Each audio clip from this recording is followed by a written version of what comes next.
There are a multitude of ways that the Uber and Lyft systems could be more efficient, but do they even care? Let's discuss.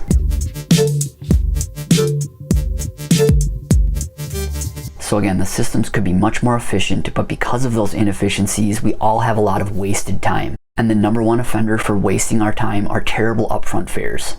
We are lucky here in Minnesota that we have guaranteed rates when transporting a passenger, so the upfront fares here don't matter as much. But prior to guaranteed rates here, and mostly nationwide, because of upfront fares, because they're so terrible, acceptance rates are low, this wastes everyone's time. Drivers are declining a ton of rides, and in turn, riders are having to wait longer. Prior to the guaranteed rates being implemented here in Minnesota, I believe my acceptance rate on Uber was like 27%, and on Lyft I think it was like 40%, and I know nationwide a lot of drivers have much lower acceptance rates, so if the majority of requests are being declined, that's extremely inefficient. It wastes everyone's time. Why don't they fix this? Why don't they make better upfront fares? Of course, because they want more money. This is a major inefficiency in terms of time, but Uber and Lyft don't care. They're worried about the bottom line above all else. Another major waste of our time are wait times after arriving at a pickup location. I think with Uber, it's like 7 minutes. The rider has up to 7 minutes to come out to the vehicle before we can cancel and receive a cancellation fee. On Lyft, I think it's 5 minutes. And this is another major inefficiency.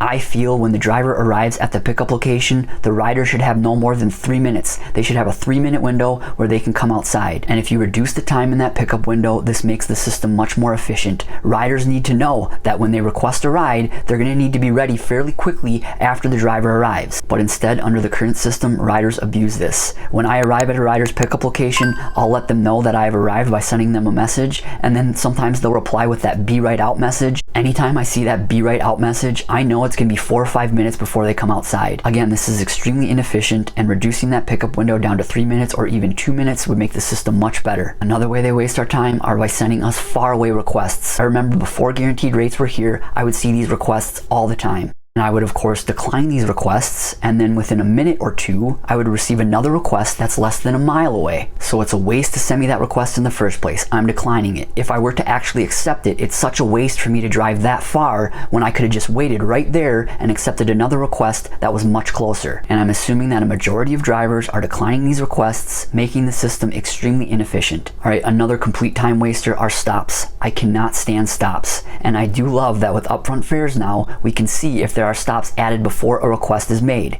And in my opinion, stops should not exist. When a rider requests a ride, if they want to make a stop, that should be their first destination. You drop them off, and they should have to request another ride to get to their next destination. And the funny thing about this is if Uber and Lyft got rid of these stops, they would actually make more money. Now another time waster are when riders enter the wrong pickup location, or the app doesn't ping them at the right pickup location. I feel like the apps need to be much more intuitive to try and figure out where exactly a passenger actually is. And then to make it even worse, when you arrive at the wrong pickup location, say across the street or something, and the rider is looking for you and they can't find you, they don't know that they screwed up, they entered the wrong pickup location, and then you're having this back and forth with passengers sometimes, and they're upset with drivers because we're in the wrong location when they're the ones that screwed up in the first place. And again, if the apps were more intuitive, we could avoid these pickup issues altogether. And the last major time wasters are TripRadar on Uber and RideFinder on Lyft. Before guaranteed rates were implemented here in Minnesota, TripRadar was crazy. There was constantly requests being put in TripRadar. TripRadar here now, because of the guaranteed rates, is almost non-existent. And Uber does have something similar to Lyft's RideFinder, which I believe it's TripRadar. They're just putting those TripRadar requests live out on the map,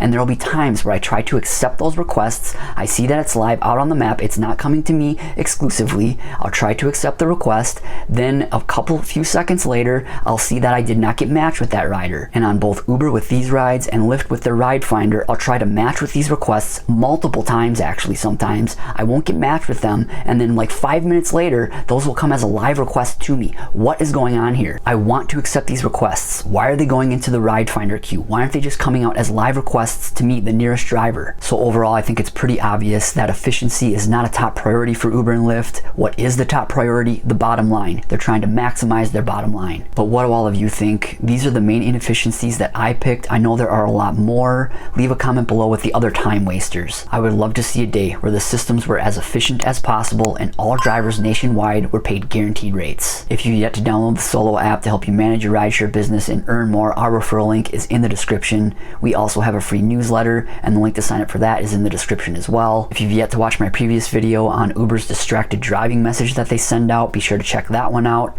Thanks again for watching, and drive safe.